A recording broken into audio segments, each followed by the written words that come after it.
Cricket world cup league 2 round 2 के इस match के एनालाइज को कहीं ना कहीं शुरू करने से पहले आपके सामने कहीं ना कहीं एक चीज़ रखना चाहेंगे हम, जैसे कि इस मैच की अगर बात की जाए तो यहाँ पर अगर देखें तो अंपायरिंग जो है आज की डेट में बहुत ही ज़्यादा ख़राब लेवल की देखने को हमें आज मिली है। जी हाँ, पहले मैच में भी कहीं ना कहीं एक आध खराब अंपायरिंग थी, लेकिन चलिए एक आध थी तो कहीं ना कहीं हमने उसे एक्सक्लूड किया, लेकिन आज तो हद ही हो गई है। बहुत ही ज़्यादा अंपायरिंग में आज हमें एरर्स देखने को मिले हैं। बिल्कुल प्लम वाली बॉलों को कहीं ना कहीं एलबीडब्ल्यू नहीं दिया गया और ज़्यादातर इसका फ़ायदा जो है वो यूएई को ही मिला है। स्कॉटलैंड को भी कहीं ना कहीं इसका फ़ायदा मिला है, सिर्फ एक बार। लेकिन यूएई की अगर हम बात करें तो स्कॉटलैंड जब बॉलिंग करा रहा था कंटिन्यूसली कई सारे ऐसे एलबीडब्ल्यूज थे जो कहीं ना कहीं पूरी तरह से नकार दिए गए। ऑलरेडी आप स्क्रीन पर देख पा रहे हैं, उनमें से ये कुछ है, 3-4 थे, लेकिन हम दो ही का स्क्रीनशॉट आपके सामने हम प्रेजेंट कर पाए। जैसे कि आप समझाने की कोशिश करेंगे। बिल्कुल बिल्कुल सही कहा आपने। अगर हम देखें दोनों डिफरेंट हैं, दोनों अलग, एक बैक टू बैक बॉलों में है और दोनों प्लम में है। आपके मिडिल और लेग स्टंप के एक लेंथ पर लाइन पर लग रही है और बॉल जा रही है मिडिल या लेग पर, लेग स्टंप को पूरा चीरते हुए जा रही है, लेकिन अंपायर इसे नदारत समझा, अंपायर ने इसे आउट नहीं दिया। बहुत ही लोअर क्वालिटी की, पुअर क्वालिटी की यहाँ पर हमें अंपायरिंग देखने को मिली। अमूमन हम ये क्लब क्रिकेट या एकेडमिक क्रिकेट में देखते हैं, ना कि इंटरनेशनल क्रिकेट में इस तरीके की अंपायरिंग सवाल पैदा करती है। बिल्कुल सही कहा आपने कि किस तरीके की लेवल 1, 2, 3 के कोचिंग के सर्टिफिकेट्स आप दिखाते रहते हैं, लेकिन जहाँ तक अंपायरिंग की बात है तो यहाँ पर बिल्कुल भी खासा अंपायरिंग नहीं हो रही है। मेरे ख्याल से उस कोचिंग लेवल में ही कहीं ना कहीं बहुत ज़्यादा पैनापन आने की ज़रूरत है। डीआरएस की बात अलग है, लेकिन कम से कम हर 2-3 ओवर में ख़राब अंपायरिंग करना ये कहीं ना कहीं बिल्कुल भी, तो फिर आप एज अ अंपायर हैं ही क्या अगर आपसे इतनी ज़्यादा गलतियाँ हो रही हैं। खैर ये बात हो गई, अंपायरिंग बहुत ही ख़राब आज कहीं ना कहीं देखने को मिली है। उसके बाद एंड यहाँ पर अगर चलें अब यूएई के बारे में, ये पहले मैच में दोनों मैचेस में उनको यहाँ पर हार मिली है, लेकिन हार से ज़्यादा उन्होंने जो एक चीज़ दिखाई है वो है पुअर क्रिकेट। हार तो फिर भी चलिए, हार तो कई तरह की हो सकती है, लेकिन बहुत ही पुअर लेवल का हमें यहाँ पर क्रिकेट भी देखने को मिला है यूएई की तरफ से अभी तक। बिल्कुल सही कहा आपने। और ज़रूर है प्लेयर्सों में वो बात नहीं है, जज्बा नहीं है, बात भी नहीं है खेलने की। ज़रूर बहुत तैयारी की ज़रूरत है। खाली 3-4 महीने खिला लेना, डोमेस्टिक में T20 के बेस पर ले लेना, सिलेक्शन कर लेना, और फोकस नहीं है, फोकस गोल या जो भी कहें आप, वो बिल्कुल नहीं है। 50 ओवर को लेकर एक पैशन नज़र नहीं आता।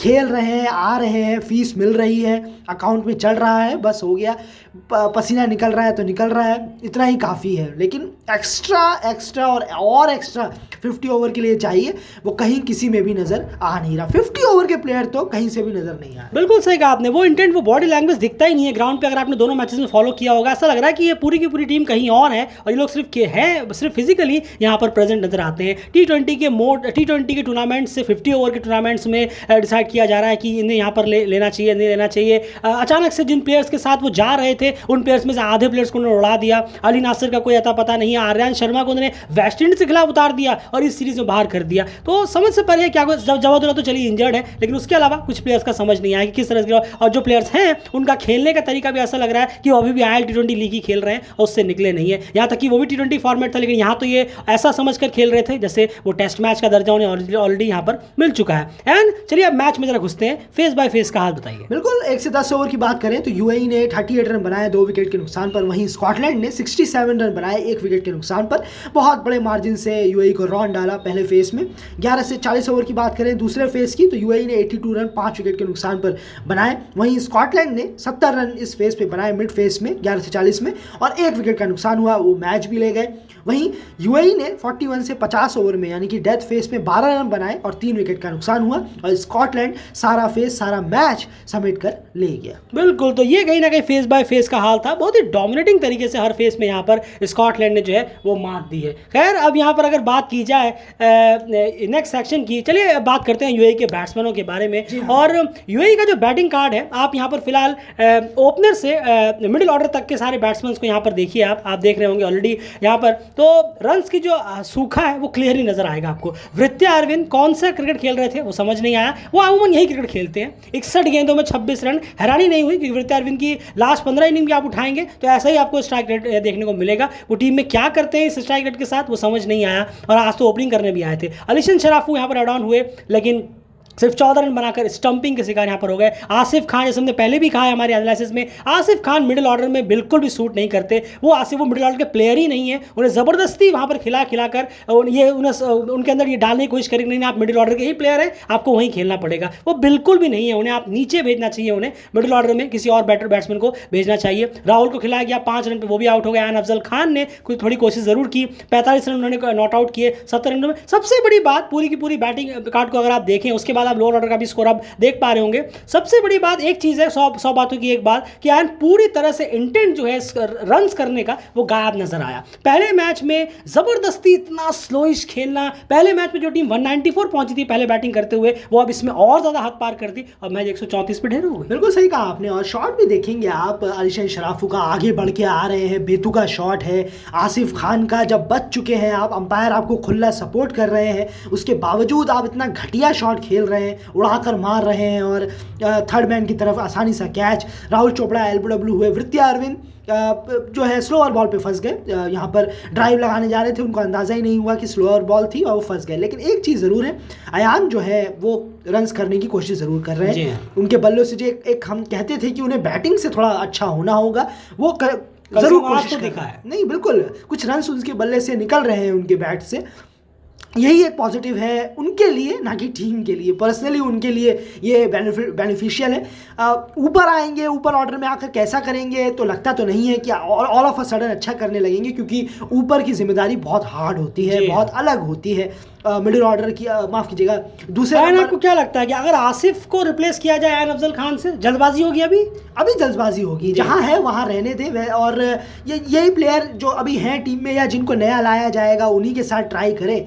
ज़रूर आप क्या पता अच्छा कर भी सकते हैं, लेकिन मोस्ट ऑफ द टाइम यही होता है कि जो नीचे आकर रन कर रहे हैं वो भी ख़त्म हो जाएगा अगर आप उन्हें ऊपर भेजने लग जाएंगे। और एक चीज़ ज़रूर है कि ये जो बल्लेबाज जो रन्स नहीं कर रहे हैं यहाँ पर, अब इनसे ये यूएई यही उम्मीद करेगा, क्योंकि हमें ज़्यादा कुछ चेंजेस होते हुए नज़र नहीं आएंगे, यही उम्मीद करेगा कि इसी वर्ल्ड क्रिकेट लीग में आप सीखो, इसी वर्ल्ड क्रिकेट लीग में आप 10 में से 2 मैच में चल जाना, तो भला होगा टीम का। बिल्कुल। तो कहीं ना कहीं वो 50 ओवर को लेकर जो एक हम कहते हैं ना कि एक जागरूकता है, वो कहीं ना कहीं अवेयरनेस जो है वो बिल्कुल भी नज़र नहीं आती। लड़के ऐसा लग रहा है कि बस ठीक है, एक साइकिल है, हमें खेलना ही तो है, खेल लेते हैं, हो जाएगा। लास्ट में world cup qualifier play of में ओडीआई स्टेटस बचा लेंगे जैसे तैसे, वहाँ पर सब कुछ झोंक देंगे और फिर अपना वापस से शुरू कर देंगे ये साइकिल। उन्हें इसकी चिंता है, वो कहते क्या करना 36 मैच तक अच्छी परफॉर्मेंस देकर इतने ऊपर तक आकर, बाकी सब तो मिल ही रहा है। बाकी सारे एस्टेट प्लेयर्स के पास मिलाकर भी उतना नहीं है जितना हमारे पास है, हम यहाँ पे पैसे की बात कर रहे हैं। तो उन्हें क्या चिंता इस बात की, यही उनके मेंटलिटी में घुसा हुआ है। और ये यकीन मानिए यही एग्जैक्टली घुसा हुआ है। आपको शायद यकीन ना हो, लेकिन है एग्जैक्टली यही चीज़ लड़कों के माइंड में। वो इंटेंट नज़र आता है, जिन्हें खेलना होता है, जिन्हें कुछ करने का शौक,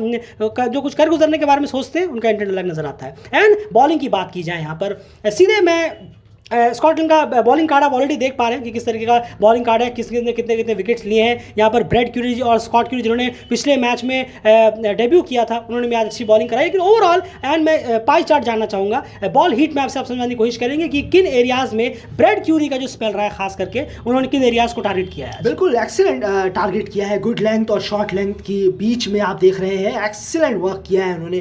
कंटिन्यूसली बॉलें रखी हैं और स्पीड से भी काफ़ी चकमा दिया है।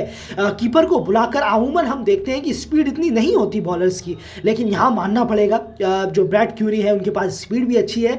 जितना हमने देखा, नोटिस किया, अराउंड 132-133 क्लिक कर रहे हैं वो आराम से। और स्कॉट क्यूरी के पास भी काफ़ी अच्छी है, 135 अराउंड उनकी भी स्पीड ज़रूर होगी, डेफिनेटली होगी। ये बहुत अच्छी बात है, इतनी यंग एज में आप लोगों के पास स्पीड है। आगे इस पर काम करेंगे तो ज़रूर और ज़्यादा बेहतर होंगे। लेकिन बहुत बेहतरीन लाइन हमें आज देखने को मिली ब्रैड क्यूरी की तरफ से।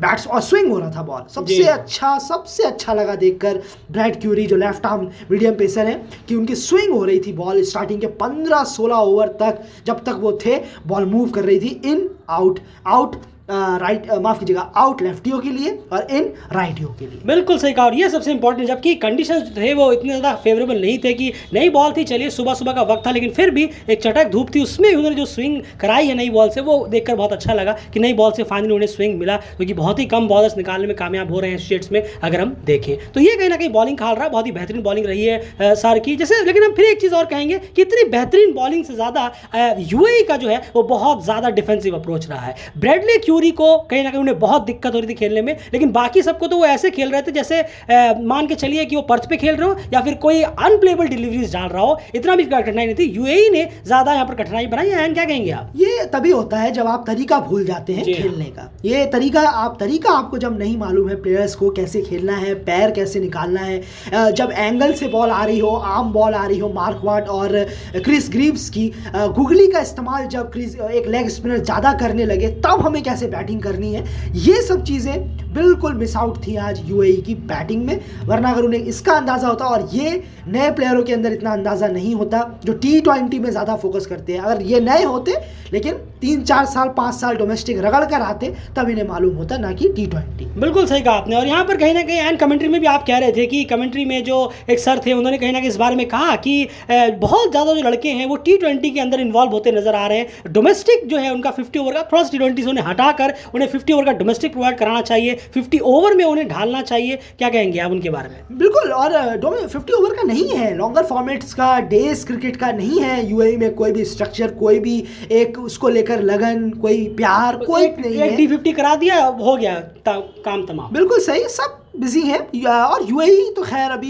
किसी और ही पाथ पर चल रहा है, और प्लेयर्स के लिए ये बहुत मुश्किल है। प्लेयर्स लोगों के लिए, यंग टैलेंट्स के लिए इस जो रास्ते पे यूएई ले जा रहा है प्लेयर्स को, वो बहुत डेंजरस रास्ता है। एक दिन खुद ही उस गड्ढे पे वो गिरेंगे जरूर। बिल्कुल सही कहा आपने। 50 ओवर क्रिकेट का माहौल क्रिएट करना पड़ेगा अगर आपको 50 ओवर क्रिकेट में बेहतर होना है, क्योंकि पिछले cricket world cup league 2 series में भी कुछ भी नहीं किया था टीम ने। एक तो क्रिकेट वर्ल्ड कप लीग 2 में इतने नीचे आए, उसके बाद वो वर्ल्ड कप क्वालिफायर खेलने गए, वहां पर उनका हालत देखिए कि क्या क्या हाल हुआ है। उसके बाद जाकर वो बचे, वहां से वो वर्ल्ड कप क्वालिफायर में गए, वहां पर भी नंबर 9 पे फिनिश किया उन्होंने। तो कुछ ऐसा कुछ नहीं कि पिछले सीजन में बहुत झंडे गाड़े थे। तो 50 ओवर का जो हाल है उनका वो वैसा ही चल रहा है, कुछ भी हमें इंप्रूवमेंट देखने को मिल नहीं रही है। स्कॉटलैंड की बैटिंग की बात करें, डोमिनेट परफॉर्मेंस यहाँ पर दी है। आप देखिए यहाँ पर कितनी तेज तरार बैटिंग यहाँ पर सबने करने की कोशिश की है। मनसे ने 37 रन किए। चार्ली टियर जिनका डेब्यू था, हालांकि 2-3 दिन को मौके मिले, आज बच गए ये। एक आध कैच छूटा, एक आध स्टंपिंग इनकी छूटी। वृत्ति आजवन की कीपिंग हॉरिबल हुई है आज की डे में। अगर हम देखें बहुत ही बदतर, ने आपसे कहा कि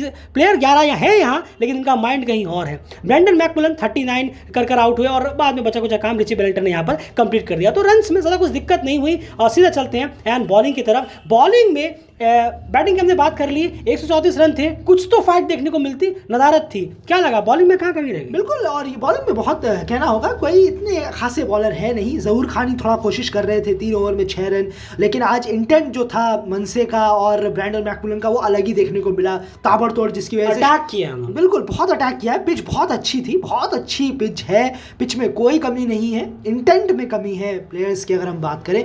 और यूएई के बॉलर्स राहुल भाटिया हो, जुबैर हो, कोई लेग स्पिन नहीं। जुहैब की तरफ से कोई लेग स्पिनर, रिस्ट स्पिनर है, लेकिन कोई गुगली हमने देखने को मिली नहीं। राहुल भाटिया भी लेफ्ट आर्म स्पिनर है, एंगल का इस्तेमाल कर रहे थे, लेकिन एक टिपिकल एक पढ़ा जा सकता है आराम से, कोई इसमें डाउट नहीं। फुल बॉल ज़्यादा डाल रहे थे, बहुत आसानी हुई। टियर्स ने भी बहुत अच्छी तरह खेला, और मैकमिलन ने भी। बिल्कुल, तो चलिए यही हाल रहा आज के मैच में। जैसे हमने पहले ही कहा कि दिक्कत इंटेंट में है, दिक्कत माहौल पैदा करने में है, कि यूएई जो है वो उस तरीके का माहौल क्रिएट करने में कामयाब नहीं हो रहा कि 50 ओवर क्रिकेट में लड़के बेहतर हों। इंप्रूवमेंट के नाम पर 50 ओवर में हमें कुछ भी देखने को नहीं मिल रहा। वो प्रीमियर कप में हार रहे हैं, वो लगातार मैचेस हार रहे हैं, क्वालिफायर प्लेऑफ में जाना पड़ रहा है, वर्ल्ड कप क्वालिफायर में 9वें नंबर पर आ रहे हैं। यूएसए को हराकर वो इतनी खुश हो रहे थे वर्ल्ड कप क्वालिफायर में, जैसे पता नहीं उन्होंने क्या वर्ल्ड कप ही जीत लिया हो। उसके बाद यहाँ पर भी शुरुआत उनकी 2-0 से हार से हुई। तो आप सोचिए कहाँ 50 ओवर में इंप्रूवमेंट हमें देखने को मिल रहा है? जरा सा भी इंप्रूवमेंट कहीं पर भी नहीं है जब बात आती है 50 ओवर क्रिकेट की। फिलहाल इस एनालिसिस में इतना ही। बंद रहे डेल्ट के चैनल के साथ। बाकी सारी अपडेट्स के लिए कम्युनिटी ऐप को चेक करना मत भूलिएगा। फिलहाल इस वीडियो में इतना ही।